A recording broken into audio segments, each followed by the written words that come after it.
La fermeture d'Audi Bruxelles menace l'avenir de 3000 salariés directs et près d'1 millier de travailleurs sous-traitants. De nombreux employés expriment leur déception, voire leur colère envers la direction du groupe Audi, qui a réalisé plus de 6 milliards d'euros de bénéfices en 2023. Par ailleurs, ils ne comprennent pas pourquoi une usine engagée dans la transition énergétique doit fermer ses portes, alors même que l'Europe veut miser là-dessus pour freiner sa désindustrialisation.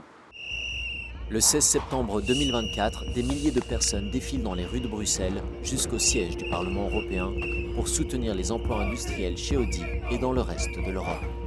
Aujourd'hui, certains sous-traitants et employés d'Audi comme Basile veulent poursuivre la lutte, mais la détermination des premiers jours semble avoir laissé place à une certaine résignation.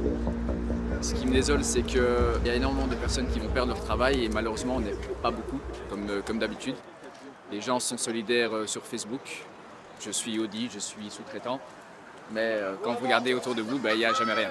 Et ça, c'est un sentiment d'impuissance qui est énorme et qui impacte énormément dans le moral. Employé depuis 5 ans sur les lignes de production d'Audi, Basile craint l'impact économique que la fermeture de l'usine aura sur lui et sur ses proches.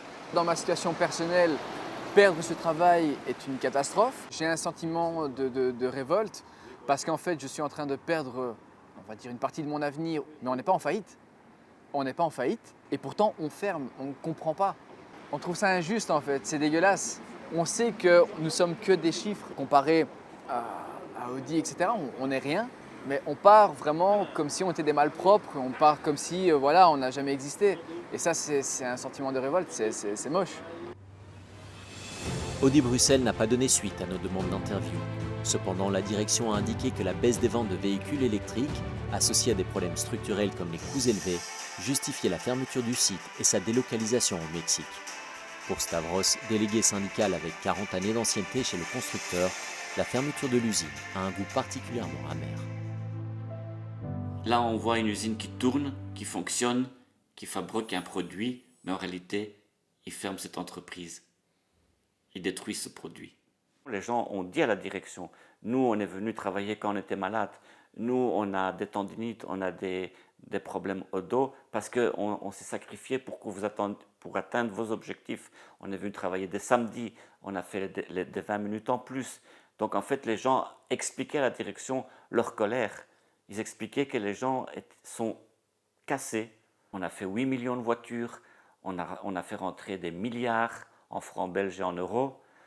Et finalement, moi je pense qu'ils pourraient s'arranger pour éventuellement trouver une solution alternative pour que l'entreprise reste et qu'en réalité, je me rends compte que pour atteindre des objectifs de bénéfices, on préfère quand même liquider 3000 emplois.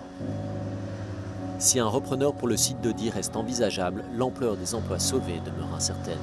Partout en Europe, l'industrie automobile vacille, Stellantis réduit sa production en Italie, Michelin ferme des usines en France et Volkswagen envisage de fermer 3 sites en Allemagne.